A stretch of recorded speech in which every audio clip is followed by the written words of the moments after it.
All right. I was having a little bit of mic issues, but I think I got that taken care of. We are going to be going over, as I situate myself, we're going to be going over Justin Baldoni just had an interview with Megyn Kelly, and it is pretty interesting. We get to hear about some of the lawsuit that he dropped with the New York Times, which we do know is $250 million, which that is quite the payday if they get away with that.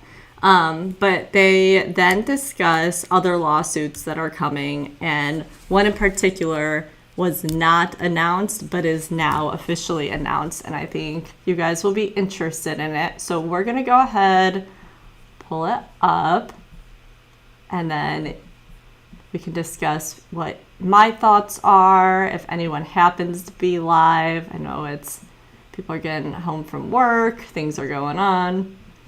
So let me cue this up for you.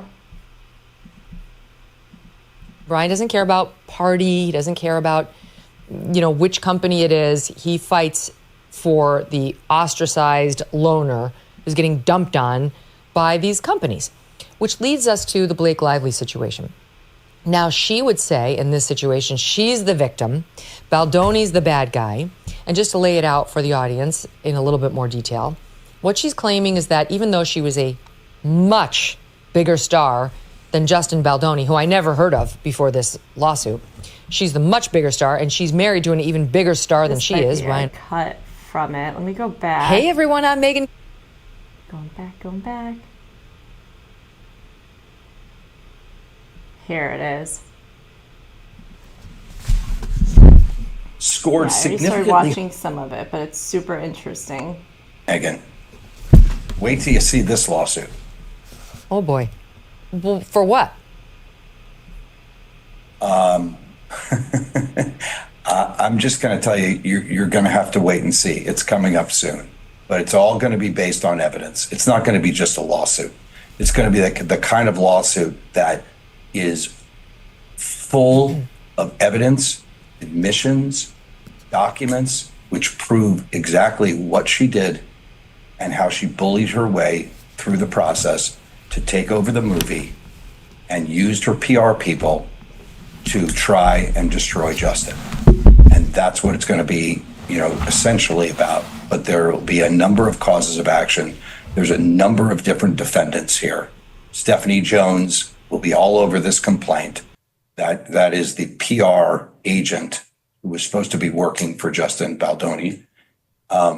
There's Leslie Sloan, who's another PR agent. So yeah, Blake Lively in her claims said that he had hired a PR team to take her down, essentially.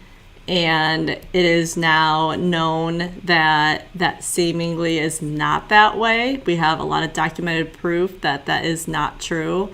And she has ties to this alleged PR team. Will be part of this lawsuit. That was Blake Lively's. Blake Lively will be sued. And we're carefully considering other people that will be sued also. And some of them will come as a surprise. Ryan Reynolds, for sure. All right, so that is the first time we've heard that. They are for sure going after Ryan Reynolds as well, because he seemingly was behind the scenes pulling a lot of strings as well. Oh, wow. He was involved in this to some extent. There was a meeting at their apartment at which you allege that there were some senior production people who witnessed him allegedly berate Justin Baldoni to the point where these third parties felt upset that they didn't do more to stand up for Justin, that they thought Ryan Reynolds was so abusive. I think he would say, I was standing up for my wife who'd been sexually harassed by this guy and so on. But what role did he have in all of this? Well, arguably, for the first time at the premiere, you find out that Blake Lively tells people that all of a sudden he wrote a scene in the movie. I mean, shocking everybody, shocking Sony, shocking the production staff. It's the first time they're hearing it. And, Justin handles that really, really well and doesn't want to say she's a liar or doesn't want to say that's inappropriate or doesn't want to say that's part of someone else's job. And he treats her very well about that.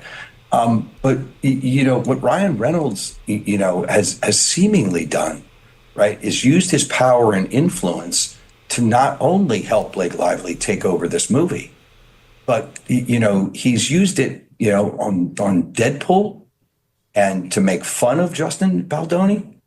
Do you think that's what he did? We have a clip where his character Deadpool, which is very popular in this movie, acts more like the Justin Baldoni that I said turned me off with the I'm against toxic masculinity. And there's a question about whether he was taking a shot at Justin. Here's the clip. Sorry about that. Come here, girl. Who are you? Oh, I'm Deadpool. And I guess you're Deadpool too. But in here, everybody calls me Nice Pool. Oh my goodness, wait till you see Lady Pool. She is gorgeous. She just had a baby too, and can't even tell. I don't think you're supposed to say that. That's okay. I identify as a feminist. Right. What do you make of that? What I make of that is that if your wife is sexually harassed, you don't make fun of Justin Baldoni. You don't make fun of the situation. You take it very seriously. You file HR complaints. You raise the issue and you follow a legal process. What you don't do is mock the person and turn it into a joke. There's no question it relates to Justin. I mean, anybody that can watch that, the hair bun, the comment about the pregnancy. I mean, it's pretty obvious what's being done. But again, if somebody is seriously sexually harassed, you don't make fun of it. It's a serious issue. The press for Blake did get bad in the summer of 2024, this past summer. And the one clip that went everywhere involved a young reporter who was interviewing my understanding is Blake, but you can't totally see it in this clip, was about 8 months pregnant. And the reporter remarked on Blake's baby bump. And then Blake, I'm going to play it, but she snapped. And that is an interview that came out with Blake, who was very pregnant at the time. And interviewer said, "Congratulations on your bump." And Blake Lively said, "Congratulations on your bump." Even so, she wasn't pregnant, and seemingly annoyed, and then completely ignored her basically for the rest of the interview. She turned to one of her co-stars and had a full conversation with her, completely excluding the person who was supposed to be asking them questions. And it was extremely uncomfortable to watch. I can't even imagine being that reporter. And yeah, it was just a part of all of this backlash that then happened with Blake, but seemingly from her own doing. And that's a lot what we talked about in the other video. Back about the reporter's alleged baby bump. The reporter did not have a baby bump. She wasn't pregnant. And apparently it had a history of difficulty in getting pregnant, which is why generally you just stay far away for something like that in an exchange. But it went very, very viral. And people were saying Blake Lively was inappropriate and a bully, and it wasn't the first time. And then we saw a bunch of videos. Here it is with that clip with reporter Kirsty Flaw.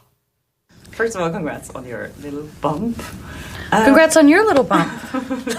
Did you guys love wearing those kind of clothes that you... Yeah.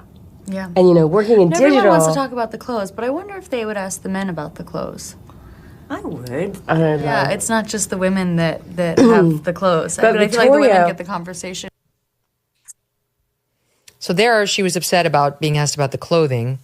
But here's Blake Lively in a different interview with People magazine talking about her clothing in this particular movie. That exchange with Kirsty was not about this particular movie. But here she is totally fine with talking about wardrobe in SOT 15. I just really loved those patchwork like jeans that you have. Magnolia Pearl. Oh, yeah. Those are my real life jeans. Yeah, a lot of that is like your stuff. The boots were mine. I love those There's boots. these great Louboutins that are also a close up on them when we're dancing in the bar. Those are mine. I have a few of my husband's shirts and socks randomly in the movie. I have some of Gigi Hadid's sweaters in the movie. Yeah, I don't know. There's a lot of my stuff. So the reason I'm showing this to the audience is that people started noticing that Blake seemed sort of bullyish to this person who has far less power and stature in the industry than Blake does. And why did she?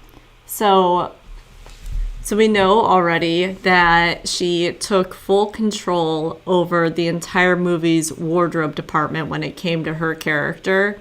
And she was demanding that they buy certain clothes and shoes. One of the things that was listed was a $5,000 pair of shoes. And I suspected that she was having them buy all these things because actors, a lot of times when it's custom things or, something that's very size specific, they get to walk away with what they used on the sets a lot of the time. And so I think that she was trying to get things that she wanted in real life so she could go home with them, which is just ridiculous. It made them go over budget by a lot. And she just continued her takeover of this entire film, which we're about to get into some of the really heavier things that she took over that are completely not okay. Do that.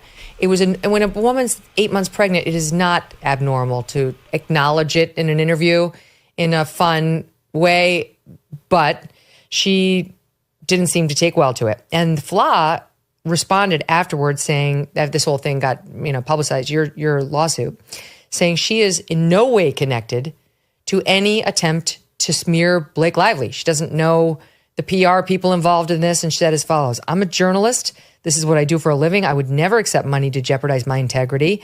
I posted the video after I saw the movie, which I didn't like. I had a bad experience with Blake Lively. At the time, I kind of had enough of Hollywood. I wasn't afraid of being canceled anymore, so I posted the video." So that one, which I think is the most famous example, Brian, the journalist herself is saying she had absolutely no connection to Justin Baldoni or these PR agents that we've been discussing. And is that basically your point? That, would you say the vast majority, most, all of the negative press generated about Blake in the summer did not actually originate with this PR team? I would say all of it did not generate with this PR team. I mean, since I've been involved in this case, I've gotten 50 either texts or emails or, things to my firm's website, more than 50 actually, about this was my experience with Blake Lively. We weren't allowed to talk to her on the set. We weren't allowed to ask for an autograph. We were, instructed, this way or that. We were treated like this. I mean, and I understand the autograph part. I don't think that she should have to go to set and be signing autographs for the different crew members. So I'll give her that one.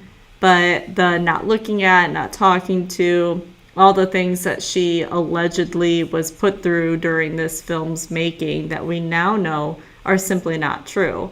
She had talked about that she was breastfeeding. She had a very, very newborn baby during this filming. And she said that Justin Baldoni would come in even when she was breastfeeding and talk with her, and it made her really uncomfortable. But we now have seen the text messages that she had invited him to come there while she was doing that so they could go over different lines and different things about the movie. So it was just a straight up lie. These things aren't coming because we're doing an investigation. These are completely organic. These are based on people's real life experiences. In fact, we've come across evidence that shows that even her own representatives knew that she was threatening and mean and tough and wanted to get her way. This is not something that we wanted out there. It's not something that Justin wanted out there. In fact, it hurts the movie. It doesn't help the movie. And Justin knew that. And Justin's, this was about, domestic violence and getting the message across. I mean, I'll just, give you, a couple of examples. In April and May of 2024, when Blake Lively got her own cut of the movie, Justin said, in a text message to his editors, the editors and director isn't allowed to look at an actress cut. Got it. Well, here we go. We will keep taking the high road. Even when Justin Baldoni's, his version, his cut of the film, the Baldoni cut, I'll call it, scored significantly higher than Blake Lively's cut. And still Blake Lively's cut was the one that was chosen. He still didn't do anything publicly. I just can't wrap my head around that part of this, that the director's cut is what goes forward. It's their choice. They have the final say. And not only did she demand her own ending and he wasn't allowed to see it, but Sony moved forward with her ending. Even so, his scored higher. I, for the life of me, can't figure out why. And I don't know if it's Sony had crumbled against the fact that this is Blake Lively who's tied to Ryan Reynolds. I'm assuming that's what it is that there is a power play happening and she was getting her way because of who she's married to. About that. And that was the one chosen, because of the threats made by Blake Lively.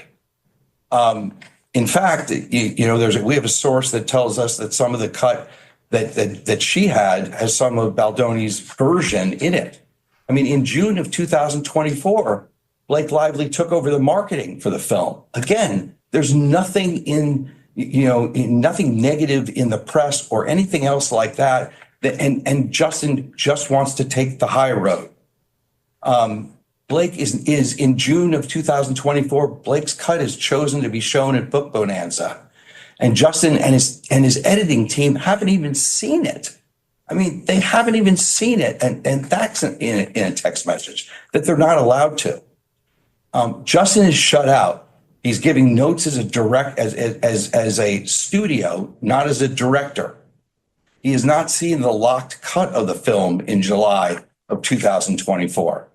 And in August 5th of 2024, Justin invites the editors to the premiere, but they can't be in the same room with Blake.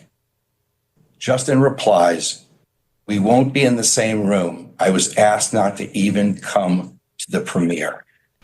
And the How editor... crazy is that?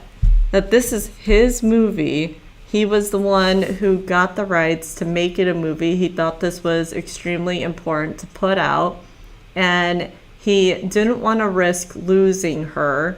So he was bending to her will through this whole thing. Because if he lost her, that would be a lot of money down the tubes for him and for Sony. But also she does bring a little bit of a spotlight with her. Although I don't think she is the best actress. She's been in a lot of B-rated things. But she does have notoriety. Once again, a lot of it is because of her husband. And there it is. It's the premiere. And her team was saying, well, Blake doesn't want you there. You shouldn't go. It's his movie. It's just ridiculous. I'm glad he chose to go anyway. And he respected her wishes. He was not in a room alone with her. He stayed very far away from her. But it's just very upsetting if I was him. Say it would be very hard for me to sit and watch the final film for the first time at the premiere. And Justin replies, "Okay, yeah, I haven't seen it either."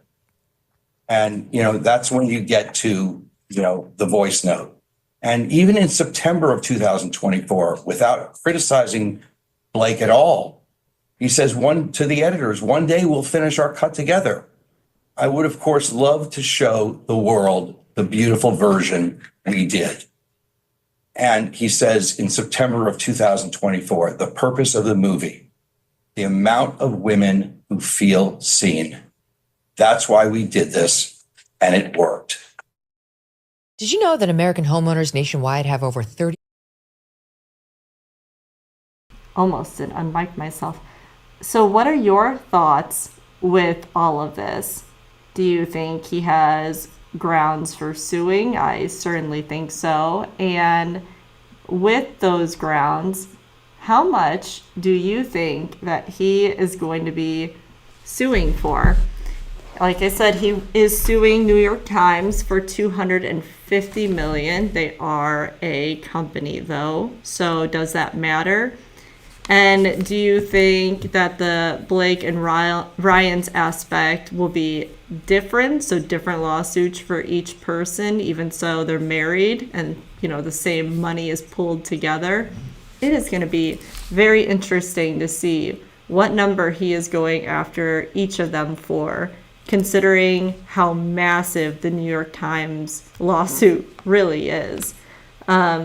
I definitely think that he should be going for it. If he can prove all of this to be true, that he is telling the truth and that all of this was a lie perpetuated to take him down, I wonder why she went this route to do this when he wasn't doing anything.